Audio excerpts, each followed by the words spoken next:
এই ঘটনার সূচনা হয় কলকাতার এক নামী মেডিকেল কলেজে। আজকে 4th সেমিস্টারের শেষ লিখিত পরীক্ষা। কয়েকটা প্র্যাকটিক্যাল পরীক্ষা বাকি আছে ঠিকই, কিন্তু তাতে বিশেষ চাপ নেই। পরীক্ষার শেষে কৌশিক, মৌমিতা, তৃণা আর রণজয়, এই 4 অভিন্ন হৃদয় বন্ধু কলেজের বাইরের চায়ের দোকানে বসে আড্ডা মারছে।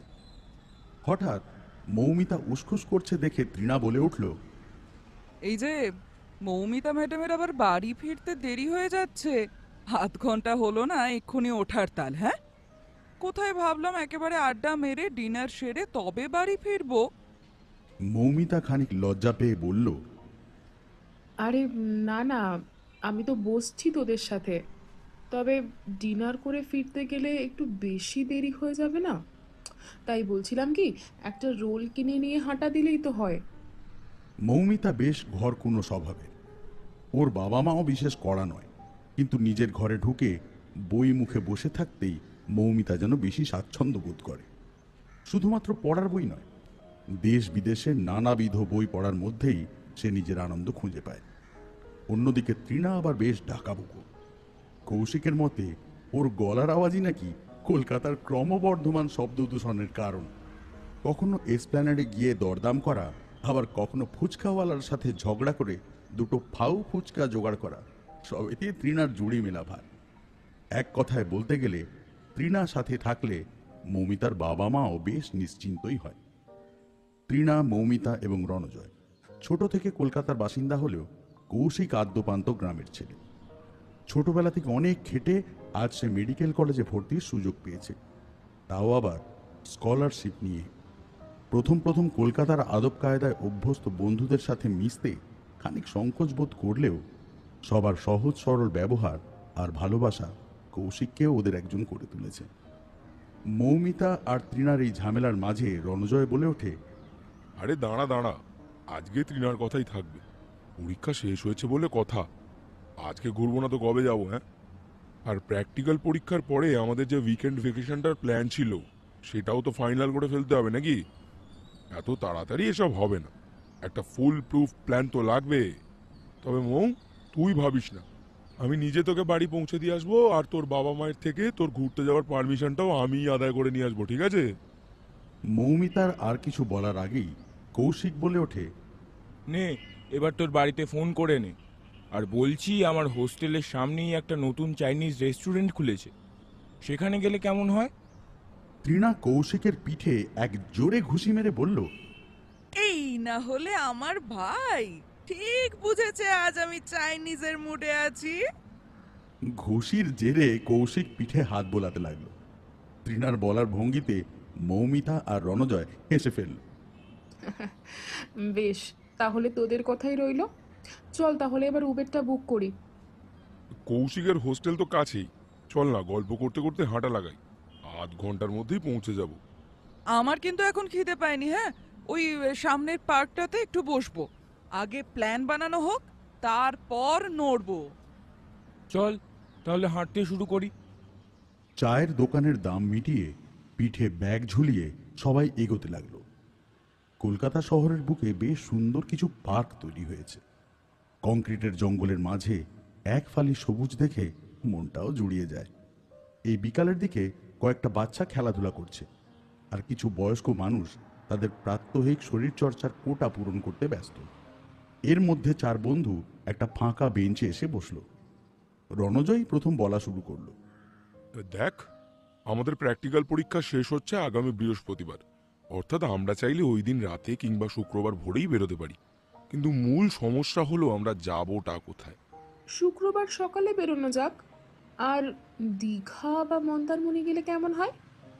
আমার তো সমুদ্র দেখতে বেশ ভালো লাগে। ধুর ধুর ধুর, তোদের কোনো চয়েসই নেই। দীঘা টিঘা আর কতবার ঘুরবো বলতো? হ্যাঁ শোন, আমার প্ল্যানটা বলি তবে। হ্যাঁ, ব্যাগটা পাশে রেখে বেঞ্চের ওপর বাবু হয়ে বসলো তৃণা। ফেসবুকে বুঝলি, ফেসবুকে কদিন আগে আমার অমর বলে একটি ছেলের সাথে আলাপ হয়েছে। বেশ কিউট দেখতে, তাই কদিন পাত্তা দিচ্ছিলাম। এখন কথা হচ্ছে, ছেলেটা থাকে কৃষ্ণপুর নামের একটা গ্রামে। বলতে পারিস ওই উঠতি ব্লগার টাইপের। গ্রামের অনেক ছবি ভিডিও ওর প্রোফাইলে পোস্ট করা, এমনকি আমাকেও ইনবক্সে কিছু ছবি পাঠিয়েছে। রণজয় কৌশিকের দিকে তাকাতেই কৌশিক একটা চোখ মারল। সেটা দেখে মৌমিতা মিচকি হাসতেই তৃণা বলে উঠল, এই উফ, তোরা যা ভাবছিস সেরকম কিন্তু কিছুই নয়। তোদের ছবিগুলো দেখালেই বুঝতে পারবি কেন এসব আমি বলছি। মোবাইল বার করে ছবি দেখাতে শুরু করে তৃণা। বাকি তিনজন ঝুঁকে পড়ে দেখতে শুরু করে। দেখে তো ওদের চক্ষু চড়ক গাছ। এত সুন্দর গ্রাম্য দৃশ্য তৃণা, মৌমিতা বা রণজয় আগে কখনো দেখেনি। কখনো সূর্যোদয়ের দৃশ্য, আবার কখনো পুকুরের টলটলে জলের মধ্যে ভাসমান ডিঙি নৌকা, আবার কোথাও বা মাইলের পর মাইল জুড়ে চাষের জমি। এসব দেখে ওদের মন ভরে উঠল। এসব দেখে আমার ছোটবেলার কথা মনে পড়ে গেল। এখন তো গ্রামে পাকা রাস্তা, যেদিকেই তাকাই মোবাইলের টাওয়ার, বড় বড় বাড়ি। শান্তি থাকলেও ওই প্রাকৃতিক সৌন্দর্য আর নেই। এই দাঁড়া, এখনো বলা শেষ হয়নি আমার। শুধু প্রকৃতি নয়, এই গ্রামে রয়েছে এক বহু পুরনো হসপিটাল। ওখানকার কোনো এক জমিদার গ্রামের লোকেদের সুবিধার্থে হাসপাতালটি বানায়। বলতে পারিস 100 বছরেরও বেশি বয়স ওটার।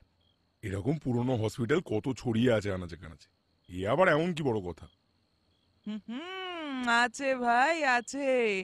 এ যে সে হাসপাতাল নয়, বলতে পারিস পশ্চিমবঙ্গের প্রথম মানসিক চিকিৎসা কেন্দ্র। ভাবতো এখনো জিনিসটা নিয়ে এত ট্যাবু, কিন্তু 100 বছর আগে একটা গোটা হাসপাতাল বানানো হয়েছিল। এখন আশা করি বুঝতে পারছিস আমার আগ্রহের কারণ। কি বলছিস? সত্যি নাকি? কই, আমি তো কিছু পড়েছি বলে মনে পড়ছে না। দাঁড়া তো, আজ বাড়ি গিয়ে একটু খুঁজে দেখি। সবকিছু বইতে পাওয়া গেলে তো হয়েই যেত। ওসব বই দেখে লাভ নেই। আমি গুগল ম্যাপের লোকেশন দেখে রেখেছি। শুক্রবার যদি ভোর 6টা নাগাদ বেরোতে পারি, তাহলে দুপুর 12:30 কি 1টার মধ্যে পৌঁছে যাব। বাপিকে বলে রেখেছি বাড়ির গাড়িটা নিয়েই যাব, আর হাফ রাস্তা আমি আর হাফ রাস্তা রণজয় চালিয়ে নেব, ব্যাস। বেশ বেশ, নিজেদের গাড়ি থাকলে আশেপাশে ঘুরে দেখতেও সুবিধা হয়। কিন্তু ওই গ্রামে গিয়ে থাকবো কোথায়? সবাই মিলে কি তোর সেই ফেসবুক প্রেমিকের বাড়িতে গিয়ে উঠবো নাকি? হ্যাঁ, তৃণা চোখ পাকিয়ে বলল, 2 দিন টাইম দে, থাকার জায়গাও ঠিক করে ফেলবো। ঠিক আছে, তবে তো আর কোনো সমস্যাই রইল না। আমার কিন্তু খুব খিদে পেয়ে গেছে। রেস্টুরেন্টে ঢোকা যাক নাকি? সবাই একমত হলো। কথা বলতে বলতে বেশ খানিকটা রাত হয়েই গেছে। রেস্টুরেন্টের ভিতরে একটা 4 জনের ফাঁকা টেবিলে বসলো সবাই মিলে। আলো আধারিতে বেশ একটা গা ছমছমে অ্যাম্বিয়েন্স তৈরি হয়েছে। সঙ্গে উপরি চাইনিজ ইন্টেরিয়ার, কর্মচারীদের সাজ পোশাক এবং ধীমে তালের সুর, সব মিলিয়ে জায়গাটা সকলেরই পছন্দ হলো। তোরা খাবার অর্ডার দে না। তৃণা যা খাবে আমি শেয়ার করে নেব। আমি বরং একটু ওয়াশরুম থেকে ফ্রেশ হয়ে আসি। মৌমিতা চলে যেতে 3 জন মিলে মেনু খুলে খাবার ডিসাইড করতে শুরু করলো। পেছন থেকে 3 জনের চেঁচামেচির আওয়াজ পেয়ে মৌমিতা মনে মনে হাসলো। ভাগ্যিস থাকিনি ওদের সঙ্গে। এখন আধ ঘন্টার পর্ব চলবে এই খাবার বাছা নিয়ে। যথেষ্ট পরিষ্কার ওয়াশরুম, সঙ্গে বেশ সুন্দর মিষ্টি একটা গন্ধও বেরোচ্ছে। কাজ সেরে মৌমিতা ওয়াশ বেসিনের কাছে এসে হাত মুখ ধুয়ে চুল ঠিক করতে লাগলো। আচমকাই ওয়াশরুমের ভেতরটা ধোঁয়ায় ভরে গেল। কয়েক সেকেন্ডের পার্থক্যে আলোটাও নিভে গেল। ঘটনার আকস্মিকতায় মৌমিতা চেঁচিয়ে ওঠে।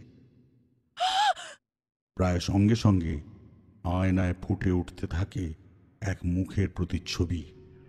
একটা ছেলের মুখ, কিন্তু চোখ যেন ফেটে বেরিয়ে আসছে।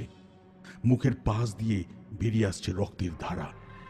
সবটাই যেন খুব জীবন্ত। কিছু যেন বলতে চায় মৌমিতাকে। তবে ইতিমধ্যেই তৃণা দরজা ঠেলে ওয়াশরুমে ঢুকে পড়ে। কি রে, কি হলো তোর? এভাবে চিৎকার করলি কেন? মৌমিতা আমতা আমতা করে বলল, আমি আমি কিছু একটা দেখলাম ওই আয়নায়। একটা মুখ, খুব ভয়ঙ্কর, রক্ত মাখা। এই তুই তুই তুই আগে একটু শান্ত হ, বাইরে চল, গিয়ে কথা বলি। হ্যাঁ, তৃণা মৌমিতাকে ধরে বাইরে নিয়ে এলো। বাইরে কৌশিক আর রণজয়ের সাথে কিছু রেস্টুরেন্টের কর্মচারীও ছিল। তৃণা হাত তুলে সবাইকে আশ্বস্ত করে, যে যার নিজের কাজে চলে যায়। ওরা চারজন মিলে নিজেদের টেবিলে এসে বসল। এতক্ষণে মৌমিতা খানিকটা ধাতস্থ হয়েছে। সকলের প্রশ্নে সে আবার বলল, আমি টয়লেট থেকে বেরিয়ে আয়নার সামনে দাঁড়িয়ে চুল ঠিক করছিলাম। হঠাৎ করে চারদিক ধোঁয়ায় ভরে গেল, আর লোডশেডিং হয়ে গেল। লোডশেডিং? কই, সেরকম কিছু তো হয়নি বাইরে। হয়তো ওয়াশরুমের কানেকশন আলাদা, সঙ্গে ধোঁয়াও বলছিস। মনে হয় কোনো শর্ট সার্কিট হবে। ম্যানেজারের সাথে একবার কথা বলতে হবে। যাই হোক, তুই বল। তারপর তারপর দেখলাম সেই ভয়ঙ্কর দৃশ্য। আয়নায় ভেসে উঠেছিল একটা একটা রক্তমাখা মুখ। কথাটা বলতে গিয়ে মৌমিতা যেন আরো একবার শিওরে উঠল, কিন্তু রণজয় হো হো করে হেসে উঠল। আরে, একে পরীক্ষার স্ট্রেস, তার মধ্যে তোর গাদাখানেক বই পড়া। নিশ্চয়ই ভূতের কোনো বই পড়েছিস কাল। কিরে, বল বল বল। মৌমিতা ঘাড় নেড়ে জানাতে চায় সে এরকম কিছুই পড়েনি, কিন্তু সে কিছু বলার আগেই ওয়েটার এসে খাবার সার্ভ করতে শুরু করে। সবাই খাওয়াতে মন দেয়। Crispy chilli baby corn, fried rice, noodles আর চিলি চিকেন সহযোগে খাওয়াটা বেশ ভালোই জমল। খাওয়া শেষ করে বিল দিয়ে সবাই যখন বেরোচ্ছে, কৌশিক ম্যানেজারকে জিজ্ঞাসা করে, আচ্ছা, আপনাদের এখানে কি রেস্টুরেন্টের ডাইনিং প্লেস আর ওয়াশরুমের কানেকশনটা আলাদা? না তো স্যার, কিন্তু এরকম কথা জিজ্ঞাসা করছেন কেন? আসলে আমাদের এক বন্ধু ওয়াশরুমে গিয়েছিল। ওর বক্তব্য অনুযায়ী সেখানে আলো চলে গিয়েছিল এবং জায়গাটা ধোঁয়ায় ভরে গিয়েছিল। কাইন্ডলি দেখবেন একটু ম্যাটারটা। Sure sir, don't worry. মুখ শুদ্ধি চিবোতে চিবোতে ওরা বেরিয়ে এলো। রাত প্রায় 9টা তখন। মৌমিতা রণজয়ের সাথে এবং বাকিরা যে যার মতো ঘরের পথে পা বাড়ালো। রাত হয়ে গেছে দেখে মৌমিতা এবং রণজয় উবের বুক করে নিল। মিনিট খানেকের মধ্যেই গাড়ি চলে আসে। গাড়িতে উঠে মৌমিতাই প্রথম কথা বলে, শোন, রেস্টুরেন্টের এইসব ঘটনা বাড়িতে বলার কোনো দরকার নেই। তুই বরং এক সপ্তাহ পর যে ঘুরতে যাওয়ার প্ল্যানটা আছে সেটার ব্যাপারে বলিস। যতদূর জানি মা বাবা কেউ বারণ তো করবে না। তাও তুই যদি জোর দিয়ে বলিস তাহলে ওরা একটু ভরসা পাবে। আরে, এসব নিয়ে তুই একদম ভাবিস না। সেই ছোট থেকে আমার মুখ দেখেই তো আমার বন্ধুদের বাবা মা তাদের বাড়ি থেকে ছাড়তো। বাবা, ইয়ে মেরা বায় হাত কা খেল है। দুজনেই হেসে উঠল। প্রায় আধ ঘন্টার মধ্যেই ওরা মৌমিতার বাড়ি পৌঁছে গেল। মৌমিতার বাবা মা রণজয়কে দেখা মাত্রই আপ্যায়ন করল। মৌমিতার এই বন্ধুদের গ্রুপটাকে ওনারা খুবই পছন্দ করেন। কাকু, বেশিক্ষণ বসবো না, রাত হলো তো, আমাকেও বাড়ি ফিরতে হবে। যেটা বলার জন্য এসেছি সেটাই আগে বলি। হ্যাঁ, আমরা চারজন মিলে ঠিক করেছি, পরীক্ষাটা তো শেষ, অর্থাৎ আগামী শুক্রবার কৃষ্ণপুর বলে একটা গ্রামে ঘুরতে যাব, বুঝলে। উইকেন্ডটা তো ওখানেই কাটাবো, বলো। ট্রিনার বাড়ির গাড়ি নিয়ে যাবো, বুঝলে। মৌমিতাকে বাড়ি থেকে পিক আপ করবো আর বাড়িতেই ড্রপ করব। তোমরা কোনো চিন্তা করো না। এবার চট করে পারমিশনটা দিয়ে দাও তো। বাবা, সব প্ল্যান তো করে ফেলেছো দেখছি। হ্যাঁ, তা বেশ বেশ, ভালো ভালো। তোমাদের বয়সে আমরাও এইরকম হুট হাট করে বেরিয়ে পড়তাম, অন্যরকম অ্যাডভেঞ্চার হতো একটা। কিন্তু এই কৃষ্ণপুর জায়গাটা ঠিক কোথায়, নাম শুনেছি বলে তো মনে পড়ছে না। আর ওখানে থাকবেই বা কোথায়? দেখো কাকু, আমরা গুগলে যেটুকু দেখেছি বলতে পারো ওই বাঁকুড়া আর পুরুলিয়ার বর্ডারে পড়ছে, বুঝলে। কলকাতা থেকে মোটামুটি 5 ঘন্টার রাস্তা। থাকার জায়গায় ঠিক করা হচ্ছে, বলতে পারো বেশিরভাগ প্ল্যানটাই ত্রিনার। 2 দিনের মধ্যে সব সেট করে নেবো আমরা, বুঝলে। ঠিক আছে, তবে তাই হোক, ভালো করে ঘুরে এসো। চললাম কাকু কাকিমা, আসছি। হ্যাঁ, এখন ভালো থাকবে গো, টাটা। রণজয় চলে যেতে মৌমিতা নিজের ঘরে গেল ফ্রেশ হতে। আজ বেশ ধকল গেল। একে এতদিন ধরে পরীক্ষার টেনশন, আর আজকের ওই রেস্টুরেন্টের ঘটনাটা। মনটা কেমন চঞ্চল হয়ে রইল মৌমিতার। আজ আর রাত জাগা ঠিক হবে না। বিছানায় পড়তেই চোখে ঘুম জড়িয়ে এলো ওর। তৃণার মনটা আজ বেশ খুশি খুশি। বাবা মায়ের সাথে বেশ খানিকটা গল্প হলো আজ, আর ওদের ঘুরতে যাওয়ার প্ল্যানের ডিটেলসটাও জানালো। এবার বাকি রয়েছে একটা গুরুত্বপূর্ণ কাজ, ওখানে গিয়ে কোথায় উঠবে। মনে হওয়া মাত্রই ছেলেটাকে পিং করলো Trina. Hello, are you there? Hello, পরীক্ষা কেমন গেল? বেশ ভালো। যাই হোক, we have plan to visit Krishnapur in the coming weekend. Great! কবে আসছো? নেক্সট ফ্রাইডে ভোরে বেরোবো। অ্যারাউন্ড 1টা নাগাদ পৌঁছে যাব। কিন্তু আমাদের থাকার জন্যে একটা জায়গা দরকার। ওখানে কোনো হোটেল রিসর্টের খোঁজ দিতে পারবে? হোটেল বা রিসোর্ট বিশেষ কিছু নেই, বাট তোমাকে বলেছিলাম না জমিদারের কথা, সেই জমিদার বাড়িতেই থাকতে পারো। তোমাদের রিসোর্টের মতোই ব্যবস্থা, খাওয়ার ব্যবস্থাও ওখানেই হয়ে যাবে। কোনো অনলাইন বুকিং সিস্টেম বা অ্যাডভান্স পেমেন্ট? ওটা তুমি আমার ওপর ছেড়ে দাও। আমি আগামী শুক্রবার থেকে রবিবার অবধি বুক করে রাখবো। ওখানকার কেয়ারটেকার আমার পরিচিত, তুমি চিন্তা করো না। আর তুমি থাকবে তো আমাদের সাথে? তুমিই না হয় আমাদের ঘুরিয়ে দেখিয়ে দিও। এক্সট্রিমলি সরি, আমি নিজের কাজে একটু বাইরে যাচ্ছি কদিন, থাকবো না। তবে তুমি ভেবো না, আমি তোমাকে লোকেশন পাঠিয়ে দেবো। আর তাছাড়া শ্যামলদা মানে ওই জমিদার বাড়ির কেয়ারটেকার খুব ভালো মানুষ, সব ঘুরিয়ে দেখিয়ে দেবে। আর ওনার স্ত্রীর রান্নার হাতও বেশ ভালো। ওকে, কাজ থাকলে আর কি করা যাবে। We will surely meet someday. নিশ্চয়ই, কপালে থাকলে খন্ডাবে কে। Now I am very sleepy. Good night and sweet dreams. মনে করে ওই বুকিংটা করে দিও আর লোকেশনটা পাঠিয়ে দিও। Thanks again for such help. Don't worry about that. Good night. তৃণার অনেক দিনের অভ্যাস কানে হেডফোন লাগিয়ে গান শুনতে শুনতে ঘুমিয়ে যাওয়া। সেরকম আজকেও সে নিজের পছন্দের গান চালিয়ে ঘুমিয়ে পড়ল। কতক্ষণ হয়েছে খেয়াল নেই। হঠাৎ হেডফোনের ভেতর থেকে আসা একটা তীক্ষ্ণ আওয়াজে তৃণা ধড়মড় করে উঠে পড়ল। সেই শব্দের এমন তীক্ষ্ণতা, তৃণার মনে হলো মাথার নার্ভগুলোকে যেন কেউ দুমড়ে মুচড়ে দিচ্ছে। পাগলের মতো সে কান থেকে হেডফোনগুলো বার করে ফেলতে চাইল, কিন্তু কিভাবে যেন সেগুলো টাইট হয়ে কানেই আটকে আছে। বার করতে গেলে শব্দের তীব্রতা আরো বাড়ছে যেন। আর পারছে না সে। অজ্ঞান হয়ে যাওয়ার আগের মুহূর্তে সে আবছা শুনতে পেল, তাড়াতাড়ি আয় আমাদের কাছে, শহরের ডাকদার তো তুই, চিকিৎসা করবি নে।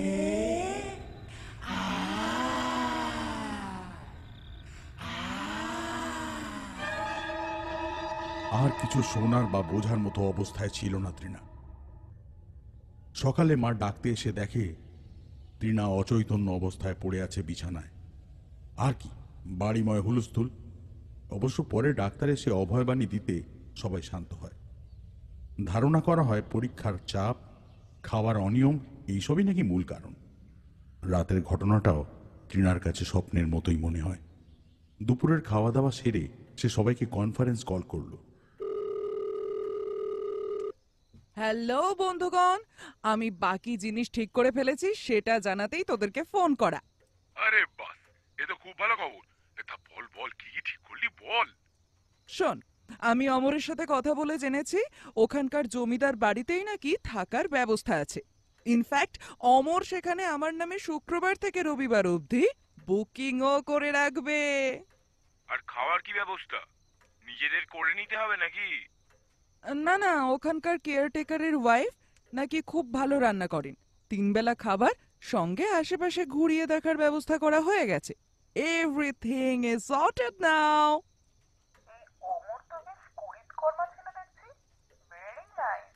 বেশ বেশ বেশ, এখন রাখছি তবে। ব্যাগ গুছিয়ে তৈরি থাকিস। শুক্রবার ভোর 6টার মধ্যে বেরিয়ে পড়তে হবে কিন্তু। ফোন কেটে দেওয়ার পর তৃণা খেয়াল করলো অমর ওকে সব ডিটেলস পাঠিয়ে দিয়েছে। গুগল ম্যাপ দেখে কোন রাস্তা দিয়ে গেলে অপেক্ষাকৃত কম সময় লাগবে সেটা হিসেব করে নিল। ব্যাস, এসে গেল সেই মাহেন্দ্রক্ষণ। রণজয় সকাল সকাল তৃণার বাড়ি হাজির। এক এক করে কৌশিক এবং মৌমিতাকে পিক করে তারা রওনা দিল তাদের গন্তব্যের উদ্দেশ্যে। মাঝে অবশ্য হাইওয়ের পাশের একটা ধাবাতে আলু পরোটা আর চা দিয়ে জমিয়ে প্রাতরাশ সারা হলো। আরো ঘন্টাখানেক রণজয় চালানোর পর এবার স্টিয়ারিং এসে পড়ল তৃণার হাতে। অবশ্য গাড়ি চালানোর ব্যাপারে তৃণা কিছু কম যায় না, তাই ওর ওপর সকলেই ভরসা করে। নির্ধারিত সময়ের থেকে প্রায় 1 ঘন্টা দেরিতে তারা এসে পৌঁছলো গ্রামের সীমানায়। গুগল ম্যাপের ক্ষমতা এতটুকুই, গ্রামের জমিদার বাড়ির খোঁজ পাওয়া যাবে একমাত্র গ্রামের লোকেদের কাছ থেকেই। তৃণা একটা ভাঙাচোরা চায়ের দোকানে দাঁড় করালো গাড়িটাকে। একটা অল্প বয়স্ক ছেলেকে দেখে গাড়ির কাঁচ নামিয়ে জিজ্ঞাসা করলো, ও ভাই, শুনছো? এখানকার জমিদার বাড়িটা ঠিক কোথায় বলতে পারবে? এই তো সোজা যেতে থাকো, প্রথম বাম দিকের গলিটা পেরিয়ে গেলেই দূর থেকে দেখতে পাবে। কিন্তু ওখানে ছেলেটিকে কথা শেষ করতে না দিয়েই তৃণা বলে উঠল, আচ্ছা বেশ, তবে গাড়ি ঢুকবে তো? হ্যাঁ হ্যাঁ দিদি, কোনো চিন্তা করো না। বিকেলের দিকে এসো না আমাদের দোকানে, চপ মুড়ি পাউরুটি টোস্টও রাখি। তবে ছেলেটির মুখে ওখানে চিন্তার ছাপ। তৃণা এক গাল হেসে ঘাড় নাড়িয়ে সম্মতি জানায়। আরো মিনিট 10 ড্রাইভ করার পরে ওরা এসে পৌঁছায় জমিদার বাড়ির সামনে। সেই বাড়ি দেখে ওদের উৎসাহে খানিকটা ভাটা পড়ে। এই যে নামেই জমিদার বাড়ি। লোহার তৈরি বিশাল সিংহদুয়ারের বেশিরভাগটাই জং ধরা। শুধু তাই নয়, বড় সাদা বাড়িটাকে ঘিরে রয়েছে লতা পাতা ভরা জঙ্গল। কোনোভাবেই এটাকে রিসর্ট বা হোমস্টে হিসেবে কল্পনা করা যায় না। সকলের মুখ ভার দেখে কৌশিক বলে ওঠে, আরে গ্রামে এসে কি তোরা 5 স্টার হোটেলে থাকবি ভেবেছিস? এই তো দেখ না, কি সুন্দর একটা অ্যাডভেঞ্চারাস ফিল আসছে।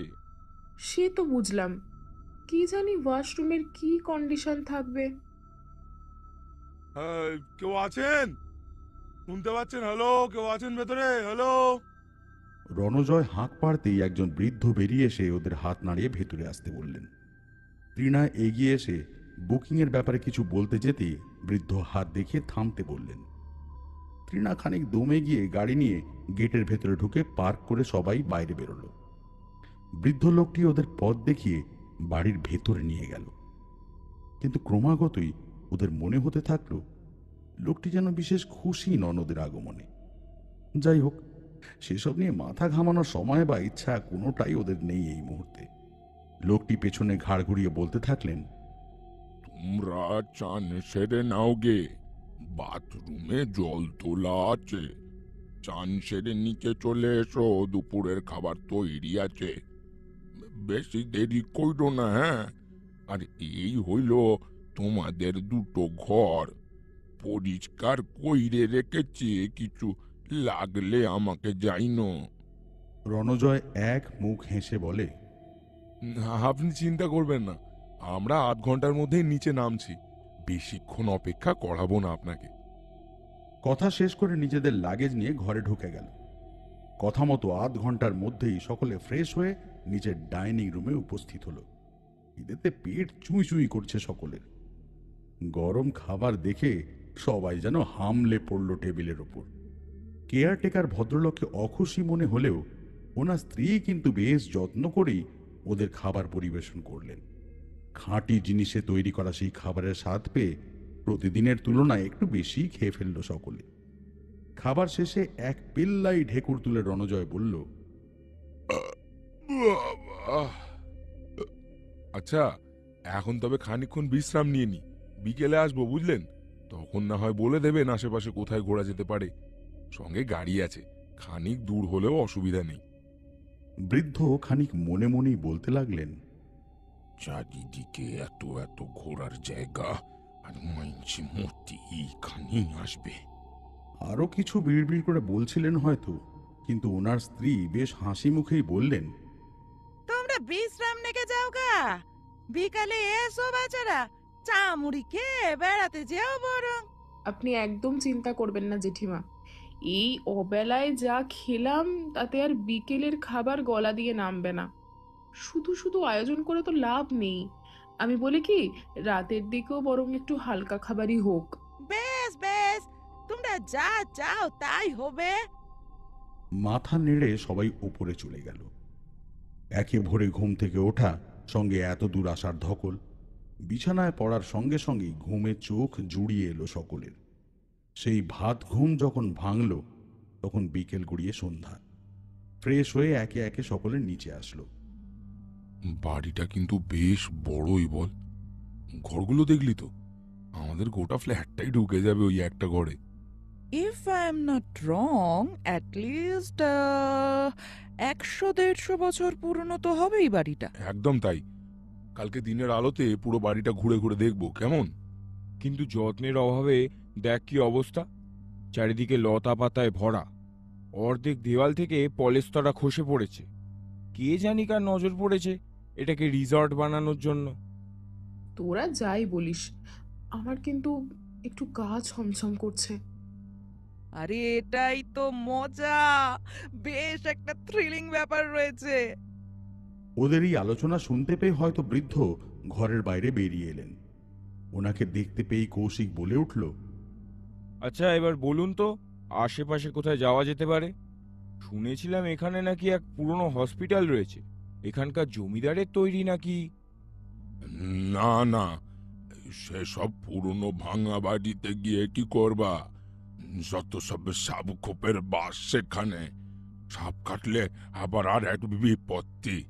এই তো 10 মিনিট দূরে একটা পুকুর আছে, ভারী সুন্দর। সন্ধেটা সেখানে কাটিয়ে এসো বড়। সে না হয় এখন গেলাম, কিন্তু আমরা তো সেই হাসপাতাল দেখবো বলেই এত দূর থেকে এসেছি। কাল সকালেই যাব না হয়। বৃদ্ধ এবার বেশ খানিক রেগেই জবাব দিল, কার থেকে খোঁজ পেলে বলো তো? কি দরকার ওসব পুরনো অভিশাপ খুঁড়ে বার করার? দুদিনের জন্য চোখ ঘুরে বেড়াও, খাও দাও আর বাড়ি যাও। এমন দুর্ব্যবহারে তৃণা খানিক রেগে গিয়েই বলল, গ্রামের লোকের কাছ থেকেই খোঁজ পেয়েছি, এত আপত্তি কিসের? হ্যাঁ, থাক, আপনাকে আর কষ্ট করতে হবে না, আমরা নিজেরাই খুঁজে নেব। বৃদ্ধ ভদ্রলোক আর কিছু না বলে চুপচাপ সেখান থেকে চলে গেলেন। ওরাও গাড়ি নিয়ে বেরিয়ে পড়ল রাস্তায়। প্রথমেই গেল সকালের দেখা সেই চায়ের দোকানে। দেখো ভাই, সকালে আসতে বলেছিলে, ঠিক চলে এসেছি। এবার জম্পেশ করে 4 কাপ দুধ চা খাওয়াও দেখি। ছেলেটি কোনো উত্তর না দিয়ে হাসি মুখে চায়ের ভাঁড় এগিয়ে দিল সকলকে। দোকানের আশেপাশে রাখা বেঞ্চে ছড়িয়ে ছিটিয়ে বসলো সকলে। রণজয় চায়ে চুমুক দিয়ে দোকানের ছেলেটিকে জিজ্ঞাসা করল, আচ্ছা ভাই, এখানকার পুরনো হাসপাতালটা কোথায় আছে বলতে পারবে? না বেশ নাম শুনেছি তো, কাল সকালে যাওয়ার ইচ্ছা আছে একটু, ওই আর কি। ছেলেটি খানিক আমতা আমতা করে জবাব দিল, সে তো বেশি দূরে নয়, তবে তবে আবার কি? তুমি তো আজকালকার ছেলে, তুমিও কি এসব অভিশাপে বিশ্বাস করো নাকি? না না দিদি ভাই, কিন্তু ওই বাড়ির ইতিহাস বড় ভয়ঙ্কর। যদিও ওই হাসপাতাল যখন তৈরি হয়েছিল তখন আমি কেন, আমার বাবা মাও জন্মায়নি। তবে ছোট থেকেই দেখে এসেছি বিশেষ কেউ যায় না ওইদিকে। মিথ্যে বলবো না, ছোটবেলায় কৌতূহল যে হয়নি তা নয়। তারপর গেছিলে নাকি সেখানে? হ্যাঁ, 3 জন মিলে গিয়েছিলাম সেই হাসপাতালে। এত পুরনো দিনের কাঠামো, সব ঝুরঝুরে হয়ে গেছে। অল্প ঠেলা দিতেই খুলে যেতে লাগলো দরজা। কিন্তু তারপরেই আমাদের 3 জনের এক অদ্ভুত অনুভূতি হতে লাগলো, সে ভাষায় প্রকাশ করা যায় না। আমাদের মধ্যে দুজনের আর সাহস হলো না এগোনোর, কিন্তু আমাদের মধ্যেই একজন ছিল একটু বেশি সাহসী। সে চেয়েছিল আর কিছুক্ষণ সেখানে থাকতে, কিন্তু আমাদের অমতে তাকেও সেখান থেকে চলে আসতে হয়। ব্যাস এটুকুই? এতেই ভয় পেলে চলে ভাই? ছেলেটি মুখ নিচু করে বলে, না দাদা, এর কিছুদিন পরেই আমাদের সেই বন্ধুটিকে পাওয়া যায় সেই হাসপাতালের সেই জঙ্গলে অচৈতন্য অবস্থায়। জ্ঞান ফেরার পর থেকেই বোঝা যায় সে ভুলভাল বকছে, কেউ কাছে আসতে চাইলেই যেন তার মধ্যে জানোয়ার ভর করত। সে কি বিশাল গায়ের জোর, আর তার সঙ্গে অমানসিক চিৎকার। সারাদিন না খেয়ে না ঘুমিয়ে কি যেন বিড়বিড় করে যেত। অবশ্য সেটাই বার কদিন, ডাক্তার দেখানো হয়নি। গ্রামের গরিব মানুষ আমরা দাদা ভাই, যাদের দেখানো হয়েছিল তারা তো কাছেই আসতে পারেনি সেই গায়ের জোরের কাছে। তারপর? ঠিক দুদিনের মাথায় তার মৃতদেহ পাওয়া যায় সেই জঙ্গলের মধ্যে। কত বছর হয়ে গেল, এখনো মনে হয় সেই দিনের ঘটনা। এরপর আর সত্যি মিথ্যে যাচাই করে দেখার মতো সাহস কোনো গ্রামের মানুষের হয়নি। কিন্তু এই ৩-৪ বছর আগে একটি প্রাইভেট কোম্পানির নজর পড়ে এই হাসপাতালে। তাদের উদ্দেশ্য ছিল এই হাসপাতাল ভেঙে উন্নত সুপার স্পেশালিটি হসপিটাল বানাবে। ভালো তো, শুনেছি এটার একটা ঐতিহাসিক গুরুত্বও রয়েছে। তারা খানিক খোঁড়াখুঁড়ি শুরু করতেই মাটির তলা থেকে বেরোয় একাধিক কঙ্কাল। এরপর তারাও এখানকার কাজ বন্ধ করে দেয়। রণজয় জোরে হেসে বলল,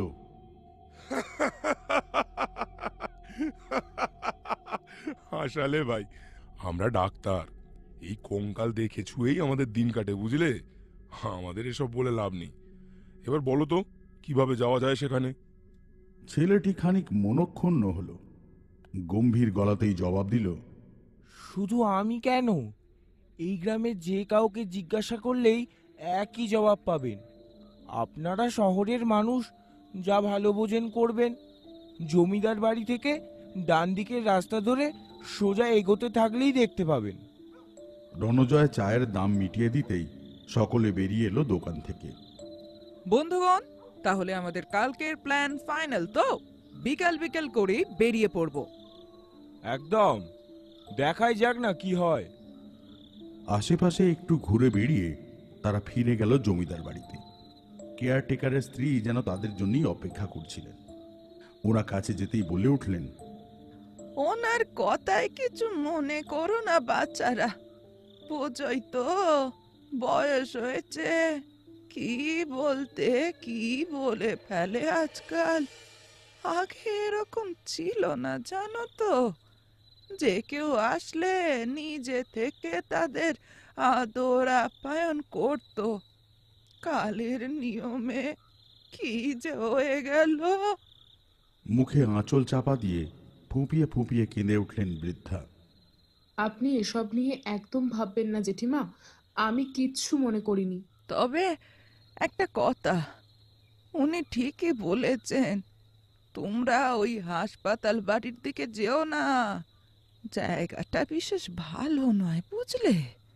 যাই হোক, রাতের খাবার তৈরি হয়ে গেছে, জামা কাপড় ছেড়ে খেতে এসো দেখি। হ্যাঁ, আমরা এখনই আসছি। রাতের খাবারটাও জম্পেশ হলো। চারজনই রাত চড়া পাখি। খাওয়া সেরে দোতলার বারান্দায় সকলে মিলে বসলো আড্ডা মারতে। হাসি ঠাট্টার মাঝেই মৌমিতা বলে উঠল, জানিস, আমি ওই হসপিটালটার ব্যাপারে কিছু খুঁজে পেয়েছি। সত্যি বলতে ওই হসপিটালটার সম্পর্কে না খুব কম তথ্যই রয়েছে ইন্টারনেটে। মানে এত পুরনো দিনের একটা মানসিক স্বাস্থ্য কেন্দ্র, সেটা নিয়ে কোনো গবেষণা হয়নি? ব্যাপারটা কিন্তু বেশ অদ্ভুত। সেটাই বলতে যাচ্ছিলাম, একটি বহু কষ্টে লেখা খুঁজে পেয়েছি। সম্ভবত যিনি সেটি লিখেছেন তিনি এখানকারই ডক্টর ছিলেন। নাম ডক্টর গৌরহরি মুখার্জি। গ্রামীণ চিকিৎসা বিষয়ক একটি পত্রিকার কয়েকটি পাতার ছবি মাত্র, আর্টিকেলটাও সম্পূর্ণ নয়। যেটুকু পড়লাম তাতে মনে হলো উনি কোনো ষড়যন্ত্র ফাঁস করতে চেয়েছিলেন। ওফ, সকাল থেকে অভিশাপের গল্প শুনতে শুনতে মাথা খারাপ হওয়ার জোগাড়। তুই আবার ষড়যন্ত্রের গল্প শোনাচ্ছিস? সে যাই হোক, জায়গাটা কিন্তু কালকে একবার খতিয়ে দেখতে হবে। কিংবা যদি খোঁজাখুঁজি করে কিছু ডকুমেন্টস পাই, সেগুলো আমরাই না হয় আবার রিস্টোর করার ব্যবস্থা করতে পারি। কৌশিক উত্তেজিত হয়ে বলল, এটা করা সম্ভব হলে কিন্তু খুব ভালো হয়। যতই হোক, আমাদের রাজ্যের কিংবা বলতে পারিস আমাদের গোটা দেশের একটা গর্বের বিষয় হবে। আরো খানিক গল্পগুজব করে সকলে শুতে গেল। গভীর ঘুমের মাঝে প্রচণ্ড ঠান্ডা লাগাতে তৃণার ঘুম ভেঙে গেল। আধো ঘুমের মাঝে সে ভাবল, এই গরমকালে ঘরে এমন হাড় কাঁপানো ঠান্ডা কিভাবে লাগতে পারে। তবে কি বাইরে বৃষ্টি পড়ল? কিন্তু এই ঠান্ডা আর সে সহ্য করতে পারছে না। হাত বাড়িয়ে মৌমিতাকে ডাকতে গেল, কিন্তু এ কি, কোথায় রয়েছে সে? মৌমিতা কোথায়? কোথায় গেল সেই নরম বিছানা, বালিশ, চাদর? ও যেটার উপর বসে রয়েছে সেটা ডাক্তারি পড়ার সূত্রে ওর খুবই পরিচিত। সেটা একটি স্টেইনলেস স্টিলের তৈরি পোস্টমর্টেম টেবিল। সঙ্গে সারা ঘরে ছড়িয়ে রয়েছে একটা অদ্ভুত গন্ধ, মৃতদেহের গন্ধ। আঁতকে উঠল তৃণা। মাথা কাজ করছে না ওর, প্রবল ঠান্ডায় হাত পা নাড়তে পারছে না। এরই মাঝে লক্ষ্য করল কয়েক জোড়া জল জলে চোখ ওর দিকে এগিয়ে আসছে। মুখ দিয়ে তাদের গোঙানির আওয়াজ ভেসে আসছে।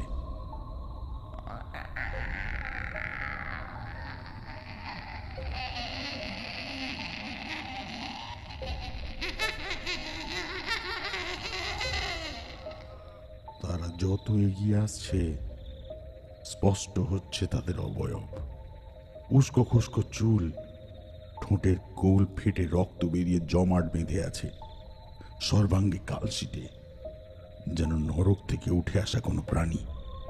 তৃণা পেছনে সরতে চাইল, কিন্তু পারল না। ওর এই অসহায়তা যেন উপভোগ করছে এই অতি প্রাকৃতিক জীবেরা। হঠাৎ ঘরের মধ্যে ফিসফিসানি শুনতে পেল তৃণা। ওরা যেন বলছে, পাগল বানিয়ে চিকিৎসা করালি, হাতের চিকিৎসা করে পালিয়ে গেলি। এই দেখ, আমরা নিজেরা এসেছি। শুরু কর তো দেখি তোদের ওই শহরের চিকিৎসা।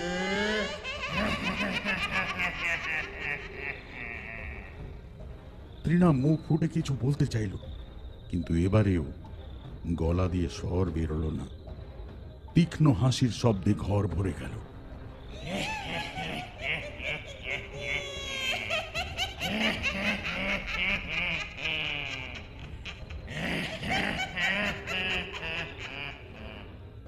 শোনা গেল সেই এক ফ্যাস ফ্যাসে গলা। চিকিৎসা না পেয়ে আমরা তিলে তিলে শেষ হয়ে গেলাম। কেউ ছিল না সেদিন পাশে, সুস্থ করে দে দেখিনি আমাদের, নইলে। একটা শীর্ণ কায় হাত এগিয়ে এলো তৃণার গলা লক্ষ্য করে। দম বন্ধ হয়ে আসলো ওর। মনে হতে লাগলো সে আঙুল যেন ওর গলার চামড়া ভেদ করে ভেতরে ঢুকছে। অসম্ভব জোরে কাঁচতে কাঁচতে উঠে বসলো তৃণা। সেই আওয়াজে জেগে গেছে মৌমিতাও। দৌড়ে গিয়ে আলো জেলে জলের বোতলটা এগিয়ে দিল তৃণাকে। তৃণা তখনও নিঃশ্বাস নিতে পারছে না, আর ওর মাথায় ঘুরছে সেই ভয়ঙ্কর স্বপ্নের কথা। স্বপ্ন বলতেও দ্বিধা বোধ হচ্ছে ওর। ওরা ওরা যে একদম ওর ধরা ছোঁয়ার মধ্যেই ছিল। কারা ওরা? আর কি যেন বলে গেল, কি সব চিকিৎসা করার কথা যেন। আর ওই হাতের ছোঁয়া, সেটা যেন এখনো অনুভব করতে পারছে। উফ, আর ভাবতে পারছে না তৃণা। সবকিছু যেন বড্ড জটিল লাগছে ওর। মৌমিতার আওয়াজে তৃণার হুঁশ ফেরে। মৌমিতা বলছে, কিরে, হঠাৎ কি হলো তোর? তুই কি আর একটু জল খাবি? খুব বেশি কষ্ট হচ্ছে? ওদের ঘরে চেঁচামেচি শুনে ততক্ষণে হাজির হয়ে গেছে কৌশিক আর রণজয়। এতক্ষণে খানিক সুস্থ বোধ করছে তৃণা।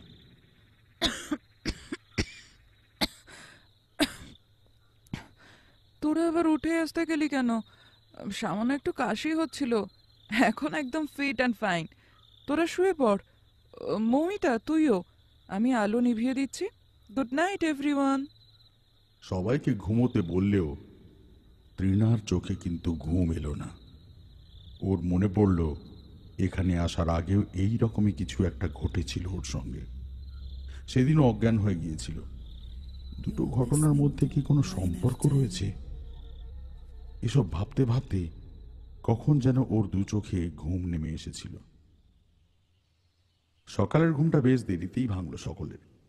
ফ্রেশ হয়ে নিচে নামতে না নামতেই হাতের সামনে হাজির হয়ে গেল বাঙালির প্রিয় জলখাবার লুচি আর আলু কুমড়োর ছক্কা। পেট পুড়ে খেয়ে ওরা ভাবল জমিদার বাড়িটা একটু ঘুরে দেখা যাক। সেই মতো দুজনেই ওদের বাড়ি ঘুরিয়ে ঘুরিয়ে দেখাতে লাগলো। কালকে ওরা যেরকম আন্দাজ করেছিল তার চেয়ে বাড়িটা বেশ খানিকটা বড়ই। ওরা যে অংশটাতে রয়েছে সেটাই খানিক মানুষের বাসযোগ্য। পেছনের অংশটা বড়ই ভাঙা চোরা, ছোটখাটো জঙ্গল তৈরি হয়ে গেছে বলতে গেলে। হঠাৎ করেই তৃণা ভাবল যে ইনাদেরকে একবার জিজ্ঞাসা করে দেখা যাক না অমরের ব্যাপারে। আচ্ছা, অমরকে আপনারা কতদিন ধরে চেনেন? আকস্মিক বজ্রপাত হলো যেন ওনাদের মাথায়। বৃদ্ধা আমতা আমতা করে বলতে থাকলেন, অমর অমর না না না নামে তো কাউকে চিনি নে কো। নাম কোথায় শুনেছ তুমি? সকলের তো মাথায় হাত। বলেন কি এই ভদ্রমহিলা? যে ওদের নামে বুকিং করিয়েছে তাকেই না চেনার ভান করছে। চেনেন না মানে? অমরই আমাকে এই গ্রামের কথা, হসপিটালের কথা, এমনকি থাকার সুবিধার জন্য এই বাড়ির ব্যাপারেও জানায়। ওই তো বুকিং করিয়ে রেখেছিল আমাদের নামে, আর আপনারা বলছেন? বৃদ্ধা প্রায় কেঁদে ফেলে আর কি। বিড়বিড় করে বলতে থাকেন, কি করলে ঠাউর, কি করলে? আবার মৃত্যু দেখাবে, আর যে সইতে পারি না। কি দোষ, কি দোষ এই ছোট ছোট ছেলে মেয়েগুলোর? শোনো বাচ্চারা, জানি তোমরা শহরে মানুষ, অনেক লেখাপড়া করিছ। আমাদের মতো মুখ্য মানুষদের কথা বিশ্বাস যাবে না সেটাও জানি। তাও বলে রাখি, এই গ্রাম, এই বাড়ি বহু বছর ধরে অনেক মৃত্যু দেখেছে। সব থেকে আশ্চর্য কি জানো? সকলেই নির্দোষ, এই তোমাদের মতন। রণজয় এসব শুনে খানিক বিরক্ত হয়ে বলল, উফ, এসব তো সেই কাল থেকেই শুনে যাচ্ছি। অমরকে যদি নাই বা চেনেন, তাহলে আপনারা জানলেন কিভাবে যে আমরা আসছি? আমরা চিঠি পেয়েছিলাম। কে সেই চিঠি পাঠিয়েছিল ধরতে পারিনি। তখনই খানিক ভয় পেয়েছিলাম। এখন বুঝতে পারছি সেই ভয় মিথ্যে নয়। দেখো বাচ্চারা, তোমাদের বিশ্বাস না হলে আমাদের কিছু করবার নেই কো। কিন্তু জেনে রেখো, ওই হাসপাতালের অভিশাপ কারুকে রেহাই দেয় না। তোমরা তার ফাঁদে পড়েছ। আজ এই বেলা আলো থাকতে থাকতে তোমরা রওনা দাও। এই গ্রামে আর থেকো না, পায়ে পড়ি তোমাদের। আপনারা চাইছেন না যখন, তখন আমরা চলে যাব। অযথা আমাদের নিয়ে আর আপনাদের বেশি ভাবতে হবে না। স্নান খাওয়া সেরেই আমরা রওনা দেব। ওদের কথা শুনে খানিক নিশ্চিন্ত হয়ে বৃদ্ধ বৃদ্ধা কপালে হাত ঠেকিয়ে নিজেদের ঘরের দিকে রওনা হলো। ওনারা চলে যেতেই রণজয় রাগত স্বরে বলে উঠল, এটা কেমন হলো কৌশিক? তুই কেন বললি আমরা এখনই চলে যাবো এখান থেকে? এত দূর থেকে এলাম আর হসপিটালটা না দেখেই চলে যাব? তুইও কি ওদের মতো এসব অভিশাপ, মৃত্যু এসব বিশ্বাস করতে শুরু করে দিলি নাকি?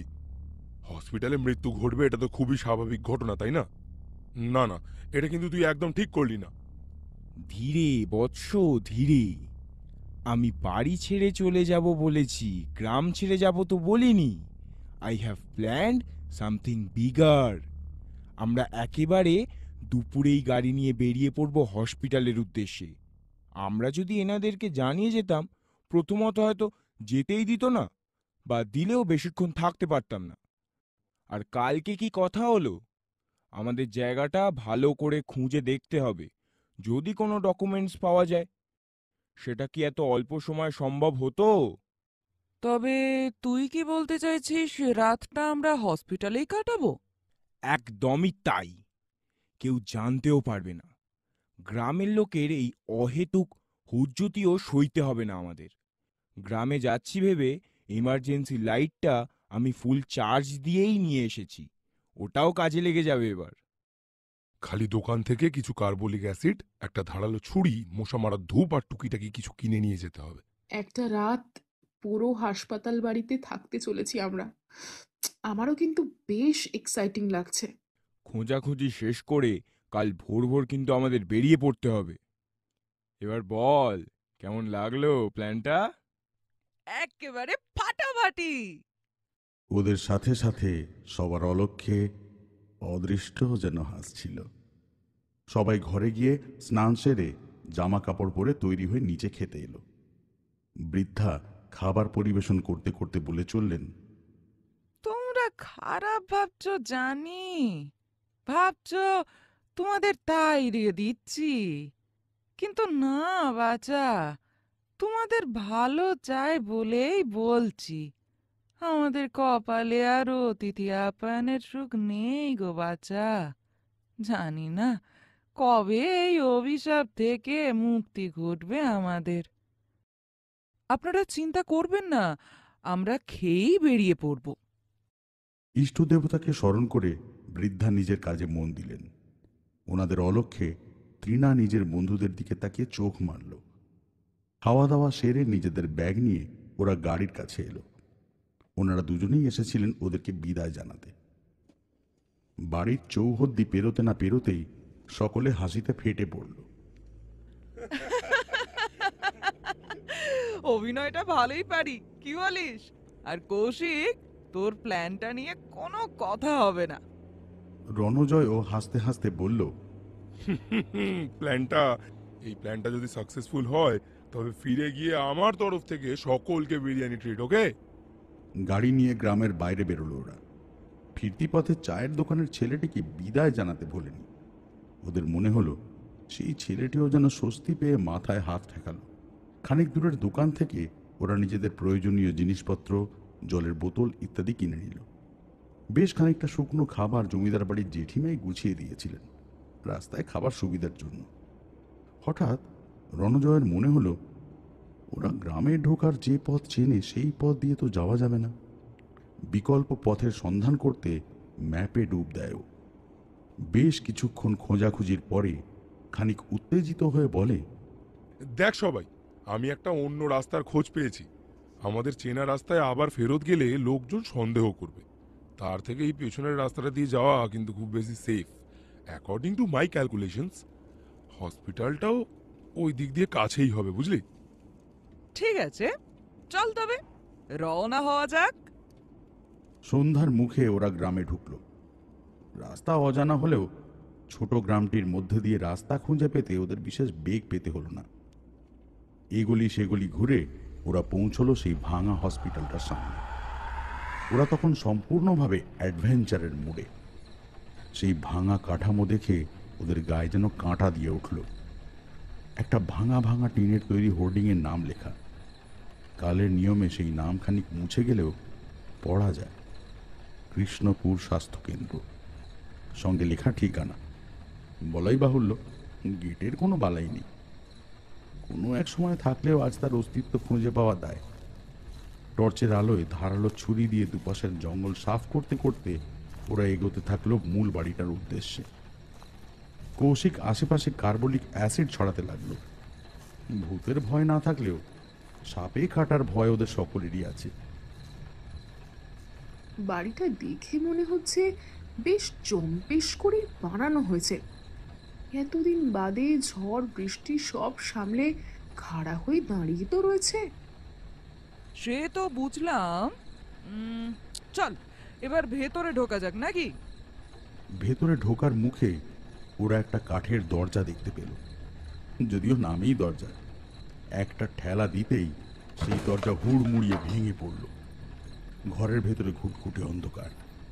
ওদের জোরালো টর্চের আলো যেন ফিকে হয়ে এসেছে অন্ধকারের দাপটে। সঙ্গে এতদিন বন্ধ থাকার ফলে ভ্যাপসা গন্ধ।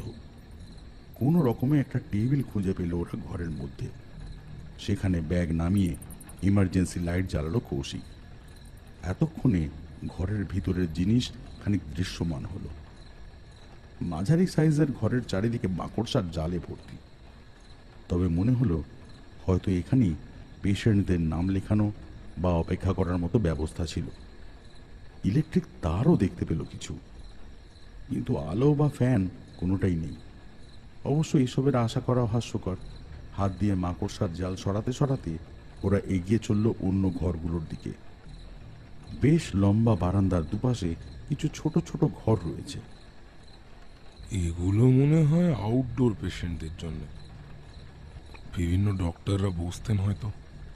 তবে যে পরিমাণ ঘর রয়েছে এবং হসপিটালের যা বিস্তার আন্দাজ করতে পারছি, তাতে মনে হচ্ছে খুবই বিখ্যাত ছিল তখনকার দিনে। কেন যে এমন বন্ধ হয়ে গেল কে জানে। দেখি কিছু খুঁজে পাওয়া যায় নাকি। বারান্দা পেরিয়ে ওরা এসে পৌঁছলো রোগী ভর্তি রাখার ওয়ার্ডগুলোতে। এটা ওদের আর আন্দাজ করতে হয়নি, কারণ পরিষ্কার বাংলাতেই লেখা ছিল ওয়ার্ডের নম্বর, এবং পুরুষ ও মহিলাদের পৃথক ওয়ার্ডও ওদের চোখে পড়েছিল। একটা মহিলা ওয়ার্ডের ভিতরে আলো ফেলতেই ভিতরে নজরে পড়ল কয়েকটা বেড।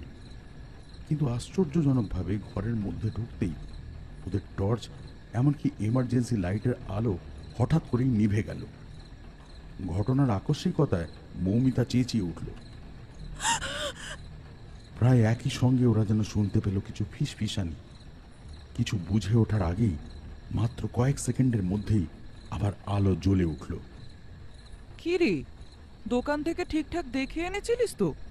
এই অন্ধকারে আলো না থাকলে কিন্তু বিপদ। হ্যাঁ হ্যাঁ, সেসব তো দেখেই নিয়েছিলাম। আর না হলেও এক্সট্রা ব্যাটারিও আছে সঙ্গে, তোরা ভাবিস না। মৌমিতা নিজের মনে বলল, কিন্তু দুটো আলো একসঙ্গে নিভলো আর চললো কেন? পুরোটাই কি কোইন্সিডেন্স? এক মুহূর্তের জন্য দমে গেলেও ওরা আবার নতুন উদ্যমে চলতে শুরু করলো। উদ্দেশ্য কোনো ডকুমেন্টস, স্টোর রুম খুঁজে পাওয়া, আরও অনেকগুলো একই রকম দেখতে ওয়ার্ড। ওরা আর ভিতরে গেল না। কিন্তু এ কি, এত বিশাল বড় হাসপাতাল, রাস্তা তো শেষই হচ্ছে না। আর এই গ্রামের হাসপাতালে এতগুলো ওয়ার্ড, এত তো গ্রামবাসীও নেই হয়তো। সকলের মনেই এই প্রশ্ন উঠছে। দাঁড়া সবাই। হ্যাঁ ভাই, একটু দাঁড়াই। সে কখন থেকেই তো হেঁটেই চলেছি, শেষ যেন আর হয় না। বাকি ডিপার্টমেন্ট কোথায় কে জানে। কৌশিকের মুখ থমথমে। গলার আওয়াজে বোঝা গেল খুবই মারাত্মক কিছু বিষয়। তোরা কেউ দেখেছিলিস আমরা প্রথমে যে ওয়ার্ডটাতে ঢুকেছিলাম সেটা কত নম্বর ছিল? নম্বর তো খেয়াল করিনি। হ্যাঁ, তবে মহিলা ওয়ার্ড ছিল সেটা খেয়াল করেছি। পাশের ওয়ার্ড নাম্বারটা একবার খেয়াল করতো। দেখ, এটাও মহিলা ওয়ার্ড। হ্যাঁ, এই তো দেখতে পাচ্ছি 5 নম্বর মহিলা ওয়ার্ড। হয়েছেটা কি? এই নিয়ে 3 নম্বর বার আমরা এই ওয়ার্ডটা ক্রস করছি। কি ভুলভাল বলছিস? আমরা তো সোজা রাস্তা ধরেই হেঁটে যাচ্ছি। তোরা কেউ খেয়াল না করলেও প্রথম ওয়ার্ডটিতে ঢোকার সময় আমি ওয়ার্ড নাম্বারটা খেয়াল করেছিলাম। এমনকি এই একই নম্বর আমি তার পরেও একবার দেখেছিলাম। তখন খটকা লাগলেও নিজেকে আশ্বাস দিচ্ছিলাম হয়তো আমার মনের ভুল। কিন্তু এই নিয়ে এটা তৃতীয়বার। 5 নম্বর মহিলা ওয়ার্ড। আমরা গোলক দাদায় আটকে পড়েছি। হয়তো এখান থেকে বেরোনোর কোনো উপায় নেই আমাদের। কি যাতা বলছিস? আচ্ছা চল তাহলে, আমরা যেদিক দিয়ে ঢুকেছিলাম সেদিকেই না হয় ফিরে যাই। আমার স্থির বিশ্বাস তুই ভুল দেখেছিস। তাও বলছিস যখন, যাওয়া যাক। পরে আবার এদিকে ফেরত আসবো। রণজয়ের কথায় সকলে উল্টো পথে হাঁটা লাগালো। এবারেও মিনিট 10 হাঁটার পরেও কিন্তু ওরা সেই ঢোকার মুখে থাকা রোগীর নাম লেখানোর ঘর বা বারান্দার আশেপাশে থাকা ছোট ছোট ঘরগুলো খুঁজে পেল না। ক্লান্ত পরিশ্রান্ত হয়ে ওরা যেখানে থামলো সেটা কিন্তু ওই 5 নাম্বার ওয়ার্ডই। মৌমিতা ফুপিয়ে কেঁদে উঠল। ঘটনার আকস্মিকতায় সবাই যেন কথা বলতে ভুলে গেছে। অন্ধকার যেন চারিদিক থেকে ঘিরে ধরেছে ওদের। ওরা বুঝতে পারল আর নয়, বেরোনোর চেষ্টা এবার করতেই হবে ওদের। আমার মনে হয় আমাদের দুটো দলে ভাগ হয়ে যাওয়া উচিত। হয়তো অন্য কোনো রাস্তা পাওয়া যাবে। এভাবে হাল ছেড়ে দিলে চলবে না। ঠিক বলেছিস, গ্রামের এই পোড়ো হাসপাতালে আমরা আটকে থাকতে পারি না। আমি মৌমিতার সাথে যাচ্ছি। কৌশিক, তুই তৃণার সাথে যা, চেষ্টা কর অন্য রাস্তা দিয়ে যাওয়ার। আবার সেই অন্ধকারের মধ্যে দিয়ে দীর্ঘ পথ হাঁটা। শারীরিকভাবে না হলেও মানসিক দিক থেকে ওরা খুবই ক্লান্ত হয়ে পড়েছে। বিশ্বাস অবিশ্বাসেরই টানা পড়েন ওদের মস্তিষ্কে ভালোই আঘাত এনেছে। কিন্তু এ কি, আবার যে ওরা একই জায়গায়। মৌমিতা রণজয় দেখতে পেল বিপরীত দিক থেকে হেঁটে আসছে কৌশিক আর তৃণা। আর কি সত্যি ওদের বেরোনোর রাস্তা নেই? গ্রামের লোকের কথাই কি তবে ঠিক হলো? চল ঘরের মধ্যে ঢোকা যাক। আমার মনে হচ্ছে এই ঘর থেকেই আমরা বাইরে বেরোনোর সুযোগ পাবো। নিজেদের বিচার বুদ্ধির ওপর ভরসা তখন আর কারোরই ছিল না। তাহলে হয়তো বুঝতে পারত এই সিদ্ধান্ত ওদের কোন নরকে নিয়ে যেতে চলেছে। চারজনে ঢুকলো ঘরটাতে। ইতিউতি ছড়ানো বেডগুলোর ওপর ওরা বসলো। মৌমিতা কাঁদো কাঁদো গলায় বলল, এবার এবার কি হবে? আমি কি আর বেরোতে পারবো না এখান থেকে কোনোদিন? চিন্তা করিস না, ঠিক কিছু না কিছু একটা ব্যবস্থা হবেই। দাঁড়া, আমি একটু বাইরে বেরিয়ে দেখি। কৌশিক টর্চটা নিয়ে বাইরে বেরোলো। ওই তো, ওইদিকে আরো একটা সরু রাস্তা দেখা যাচ্ছে না? ওই দিক দিয়েই কি তবে বেরোনো সম্ভব? এগিয়ে গেল। খানিকটা এগোতেই টর্চটা বন্ধ হয়ে গেল। অন্ধকারে দেওয়াল হাতড়ে হাতড়ে ও এগোতে থাকলো ওই দিক দিয়ে। এক টানা ঝিঁঝি পোকার ডাকে কান বন্ধ হওয়ার জোগাড়। হঠাৎ চোখে পড়ল একটা ঘর। আলো না থাকলেও সেই ঘরের অবয়ব পরিষ্কার বুঝতে পারা যাচ্ছে। কিন্তু ঘরের মধ্যে সে যা দেখল তাতে তার হাড় হিম হয়ে এলো। মেঝেতে বসে রয়েছে বেশ কিছু মনুষ্য আকৃতির জীব। তাদের হাত শেকল দিয়ে বাঁধা রয়েছে দেওয়ালে লাগানো পেরেকের সঙ্গে। একজন মানুষকে দেওয়ালে বেঁধে রেখে নির্মমভাবে মারা হচ্ছে। দুজন শক্ত সামর্থ্য মানুষ তাকে ধরে রেখেছে দুদিক দিয়ে। উস্কো খুস্কো চুলের মাঝে চোখ দুটো দেখে মায়া লাগলো কৌশিকের। চোখের তলায় কালশিটে, ঠোঁট ফেটে রক্ত বেরোচ্ছে। মারের দমকে গোটা শরীরটা যেন কেঁপে কেঁপে উঠছে। আশেপাশের লোকগুলো যেন অসহায়ের মতো নিজেদের ওই একই পরিণতির জন্য অপেক্ষা করে রয়েছে। কৌশিকের মনে হলো মার খেতে থাকা লোকটা যেন ওর দিকেই তাকিয়ে রয়েছে, সাহায্য চাইছে। হিতাহিত জ্ঞান শূন্য হয়ে কৌশিক পা বাড়ালো ঘরের ভিতরে। আর তখনই কোথা থেকে কিছু লোকজন এসে ওকে চাপটে ধরল। কি অসম্ভব তাদের গায়ের জোর! কৌশিকের যেন দম বন্ধ হয়ে আসছে। ওরা হ্যাঁচড়াতে হ্যাঁচড়াতে কৌশিককে টেনে নিয়ে এলো লাঠি হাতে দাঁড়িয়ে থাকা লোকটার কাছে। দড়ি দিয়ে পিচ মোড়া করে বেঁধে ফেলা হলো ওকে। আর সঙ্গে সঙ্গে শুরু হলো বেদম মার। তারস্বরে চেঁচিয়ে উঠল কৌশিক।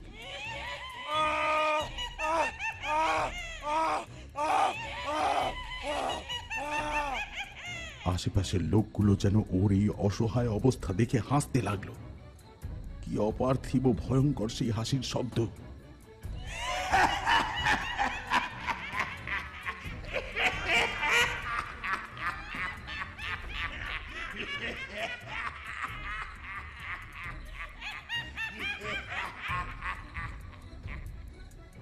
কৌশিক মাথা তুলে একবার লোকটির দিকে দেখার চেষ্টা করল।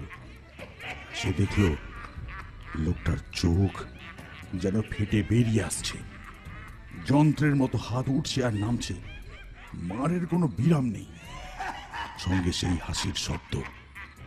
কানের পর্দা ফেটে রক্ত বেরোতে শুরু করলো কৌশিকের। আর যে পারছে না ও। মনে হয় এক্ষুনি অজ্ঞান হয়ে যাবে। শেষ মুহূর্তে শুধু মনে পড়ল ওদের গ্রামের বাড়িটার কথা। ফিরে গেল সেই ছোটবেলায়। ব্যাস, আর পারল না কৌশিক। এই অসম লড়াইতে টিকে থাকতে। আর ঠিক তারপরই সব চুপ। একটু আগেই যে একটা মানুষের মৃত্যু হয়েছে তা বোঝার আর কোনো উপায় রইল না। বেশ অনেকক্ষণ হয়ে গেল কৌশিক আসছে না। সময় যেন আর কাটতে চাইছে না। কি হলো বলতো ছেলেটার? একটু দেখি নাকি। আমিও তাই ভাবছি। তবে তোরা দুজনেই চল, বুঝলি? একা থাকিস না। সবাই সম্মতি জানিয়ে দরজার দিকে পা বাড়ালো। তৃণা আর রণজয় দরজার বাইরে পা রাখতেই দরজা বন্ধ হয়ে গেল। মৌমিতা তখনও ভেতরে। ওরা বাইরে থেকে শুধু শুনতে পেল মৌমিতার একটা আর্তনাদ। আর তারপরেই সব নিশ্চুপ। তৃণা আর রণজয় পাগলের মতন দরজা ধাক্কাতে থাকে, কিন্তু ওই ভাঙা ছোটা দরজার যে এত জোর থাকতে পারে ওরা ভাবতেই পারেনি। মিনিট খানেক ধাক্কানোর পর ওরা বুঝতে পারে এ দরজা আর খোলার নয়। তৃণা প্রচন্ড কান্নায় ভেঙে পড়ে।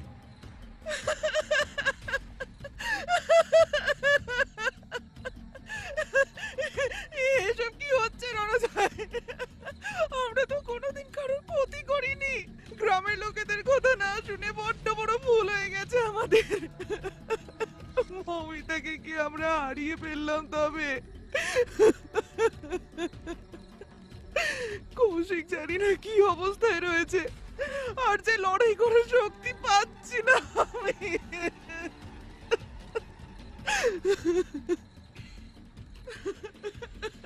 শোন শোন আমার কথা, শেষ একটা চেষ্টা করতেই হবে আমাদের। চল আমরা একটু এগিয়ে গিয়ে দেখি। আর ঘরের মধ্যে মৌমিতা ততক্ষণে অজ্ঞান। ওর অচৈতন্য শরীর থেকে অশরীরীরা বার করে নিয়ে আসছেন নানা অঙ্গ প্রত্যঙ্গ। কয়েকবার কেঁপে উঠে স্থির হয়ে গেল মৌমিতার শরীর। আর সেই রক্তমাখা নিষ্প্রাণ শরীর নিয়ে অশরীরীদের চলল মহোৎসব। মাত্র কয়েক ফুটের ব্যবধানে থাকা তার দুই বন্ধু জানতেও পারল না তার এই নির্মম পরিণতির কথা। অন্যদিকে তৃণা আর রণজয় হাতে আলো নিয়ে এগোতে থাকে। দুজন দুজনের হাত শক্ত করে ধরে থাকে ওরা। দু চারবার কৌশিকের নাম ধরে জোরে জোরে ডাকতে থাকে, কিন্তু ফাঁকা বাড়িতে ওদের আওয়াজ যেন প্রতিধ্বনি হয়ে ওদের উপহাস করছে। কৌশিক! কৌশিক! কৌশিক! কিছুটা দূর চলার পর ওরা দেখতে পেল আরো একটা ঘর, এবং এই ঘরটির বাইরের বোর্ডে লেখা রয়েছে বিশেষ চিকিৎসা কক্ষ। ওরা কৌতূহলী হয়ে ভেতরে ঢুকলো। এমার্জেন্সি লাইটের ক্ষীণ আলোতে ওরা দেখতে পেল বন্ধ ঘরটাতে রয়েছে একটি চেয়ার। আশেপাশে ছড়ানো ছেটানো রয়েছে বেশ কিছু ইলেকট্রিক তার। একটাও জানলা নেই ঘরের মধ্যে। অদ্ভুত রকমের ভ্যাপসা গন্ধ ছাড়ছে। গন্ধটা খানিক চেনা ওদের, মানুষের রক্তের গন্ধ। কিন্তু আশ্চর্যের বিষয় হলো গন্ধটা যেন খুবই টাটকা। তৃণা হাল ছেড়ে দিয়ে চেয়ারটাতে গিয়ে বসলো, আর সঙ্গে সঙ্গেই ওকে অবাক করে ওর হাত পা কারা যেন বাঁধতে শুরু করলো ঝড়ের গতিতে। সেই দড়ির বাঁধন যেন ওর চামড়া ভেদ করে চেপে বসেছে। রণজয় চোখের সামনে এসব দেখেও যেন স্থির হয়ে দাঁড়িয়ে রয়েছে। এবার রণজয় ধীর গতিতে এগিয়ে এলো তৃণার দিকে। ওর মাথার মধ্যে পরিয়ে দিল একটা ব্যান্ড। তৃণা অসহায়ের মতো বলতে লাগলো, এটা কি করছিস তুই রণজয়? করিস না, করিস না এরকম। আমাকে নিয়ে চল এখান থেকে, নিয়ে চল আমাকে। রণজয়ের কানে কিছু ঢুকলো বলে মনে হয় না। ওর মধ্যে কোনো প্রতিক্রিয়া দেখা গেল না। আর তৃণার কানের মধ্যে শুরু হয়ে গেল সেই ভয়ঙ্কর তীক্ষ্ণ আওয়াজ। তৃণা তারও স্বরে চেঁচিয়ে উঠল,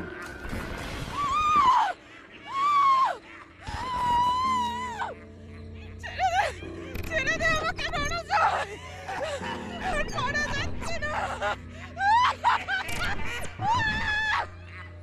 কিছুক্ষণের জন্য সেই ভয়ঙ্কর অত্যাচার থামল।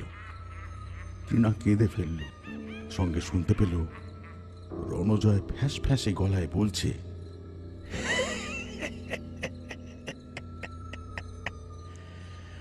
আমাদের ওপর হওয়া অন্যায়ের কথা কি ভুলে গেলেন দিদিমণি? পয়সার লোভে গ্রামের সুস্থ মানুষদের ধরে নিয়ে এলেন, গরিব মানুষগুলোকে পয়সা দেখালেন, তাদের ভুল বুঝিয়ে এরকম অত্যাচার করতে শুরু করলেন। আপনাদের অত্যাচার সহ্য করতে না পেরে তারা যখন সত্যি পাগল হয়ে গেল, তখন তাদের চিকিৎসা দেওয়ার নাম করে আপনারা নাম কামালেন। আপনাদের হাসপাতালের নাম হলো, আর একই সঙ্গে শেষ হয়ে গেল কতগুলো জীবন, কতগুলো পরিবার। সেসবের হিসেবও রাখলেন না আপনারা। এমনকি কেউ কেউ আপনাদের কাজের বিরোধিতা করলে তাকে পৃথিবী থেকে সরিয়ে দিতেও দুবার ভাবেননি আপনারা।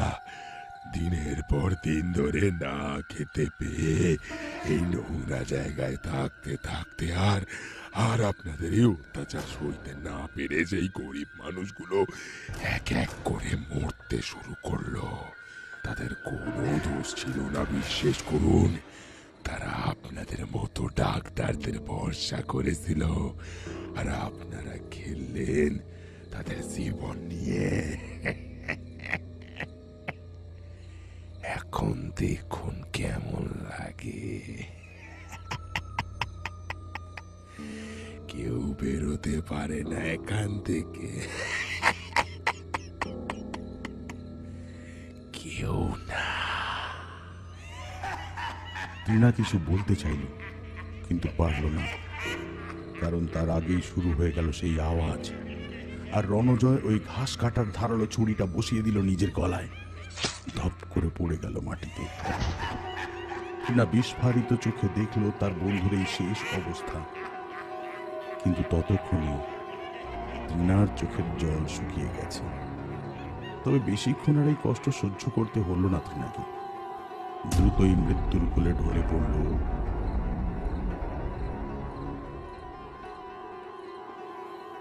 দুদিন বাদে ওদের 4 জনের বাড়ির লোক পুলিশ নিয়ে হাজির হলো গ্রামে। তারপরের ঘটনা সবার জানা। হসপিটালের সামনে উদ্ধার হলো ওদের গাড়ি, আর ভেতর থেকে পচা গলা, ক্ষতবিক্ষত 4টে লাশ।